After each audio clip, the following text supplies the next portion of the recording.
All right, so to define, write the definition of each of these, for each of these terms here, a specific location with no size, that is called a point. A flat surface that extends infinitely is a plane. Straight path that extends infinitely in opposite directions, that's a line, because it goes on forever in each direction. The part of the line with two endpoints and all the points in between them, that is a line segment. Two endpoints and all the points in between, that's the key for it being a line segment. The part of the line with one endpoint and all the points on one side, that's called a ray. Goes on forever in one direction. When you put two rays together with the same endpoint, that is an angle. An angle with a measure that's more than 90 but less than 180, that is an obtuse angle. And if the angle is less than 90, that is acute.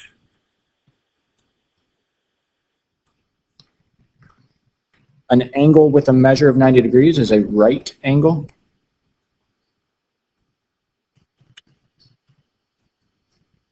An angle with a measure of 180 degrees is a straight angle.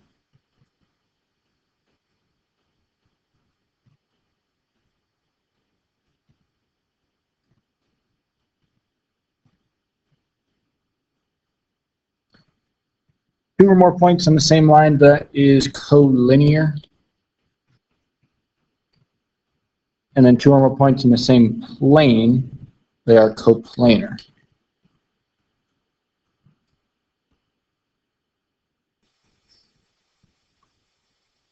We are going to bisect segment XY using a compass and straight edge.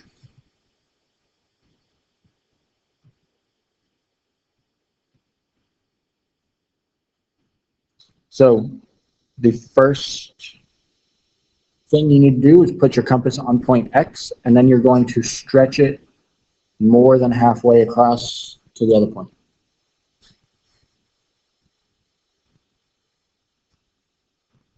Then you're going to make a semicircle. Move your compass to the other endpoint. Make another semicircle.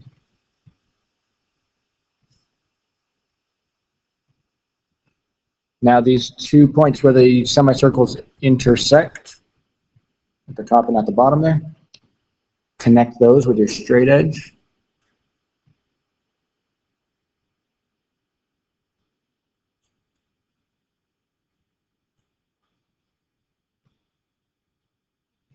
And that line that we just drew bisects segment XY.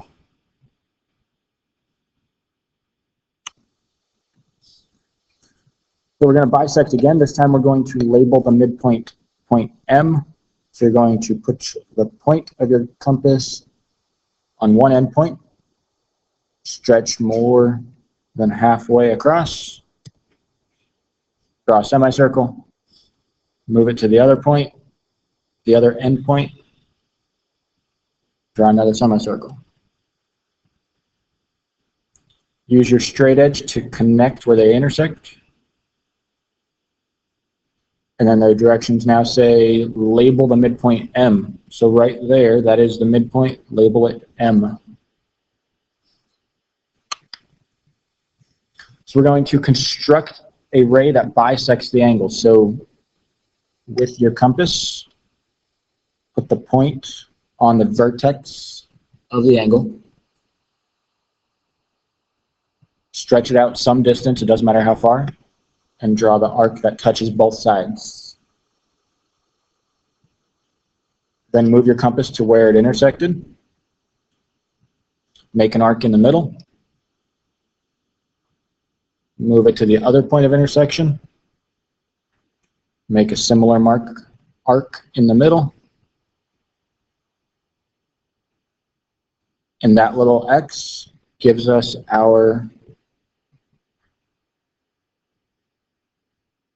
angle bisector. And the direction said construct ray AB. That means we need to call this A, and we'll call that point B. So we have ray AB.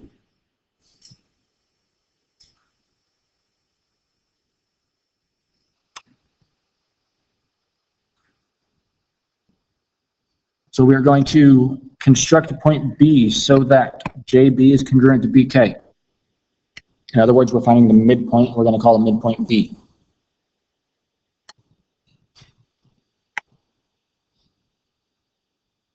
So stretch it more than halfway, draw a semicircle.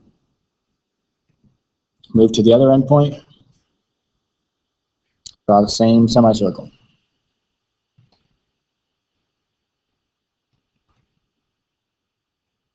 Connect.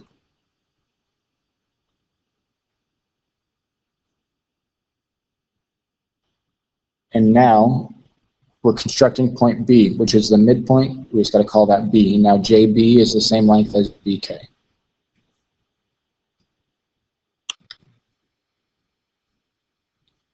What would be needed next to construct the image of triangle CAT after it's reflected over line M?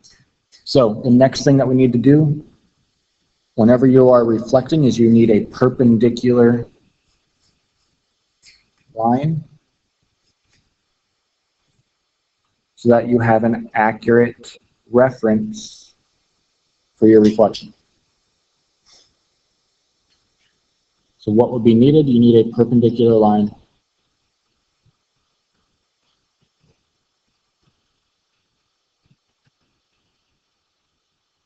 for an accurate reference.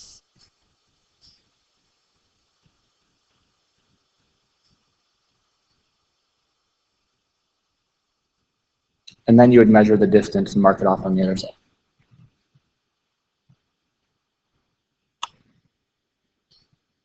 Name all the transformations that are performed given this rule.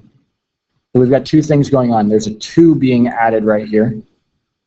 And then we've got negative, or x, negative y. From all the rules, the one that has x, negative y is a reflection over the x-axis.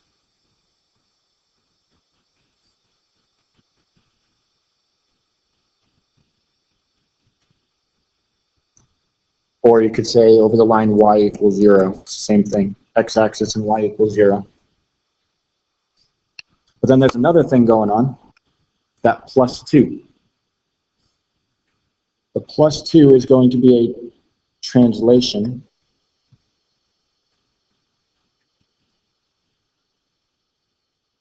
and it's, you could say over the vector 2, 0 because there's nothing being added on to the y coordinate.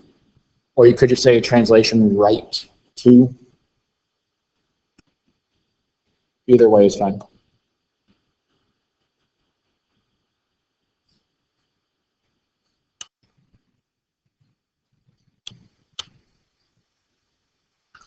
What's the image of the point 7, negative 9 after reflection across the line y equals x? So y equals x is the rule xy goes to yx. They switch places. So the point 7, negative 9 is going to become negative 9, 7. The x and the y switch places.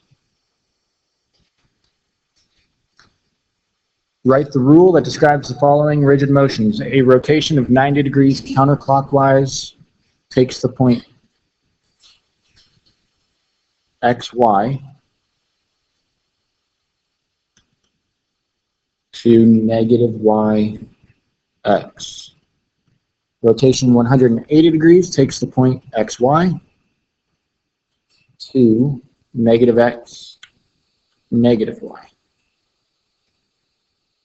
270 degrees xy to the point y, negative x.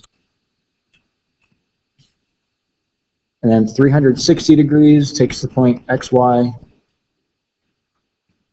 to xy, because 360 degrees puts it back where it started. It's a complete revolution. Reflecting over the line x equals 0, that could also be called the y-axis. Takes the point xy to negative x, y. Over the line y equals 0, that's the x-axis, which takes the point xy to x negative y.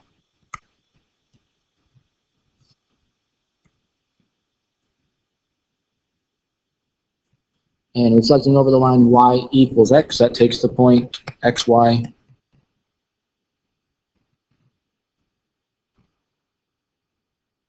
to yx.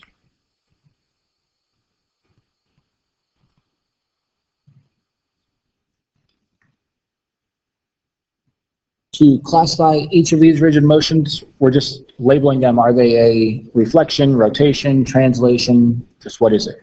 So for this is a rotation first. It's actually rotating at 90 degrees counterclockwise.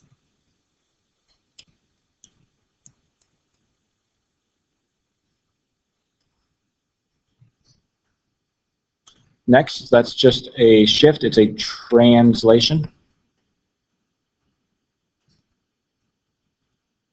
And you could say down and to the right, or right and down if you want.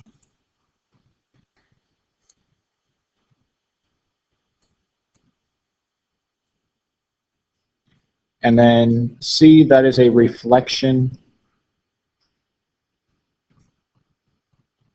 over the line that I just poorly drew in there.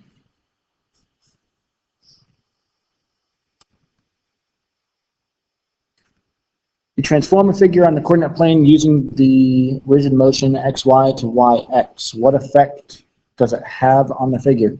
So really you're just identifying what rule is that. xy to yx, that is a reflection over the line y equals x, which is C.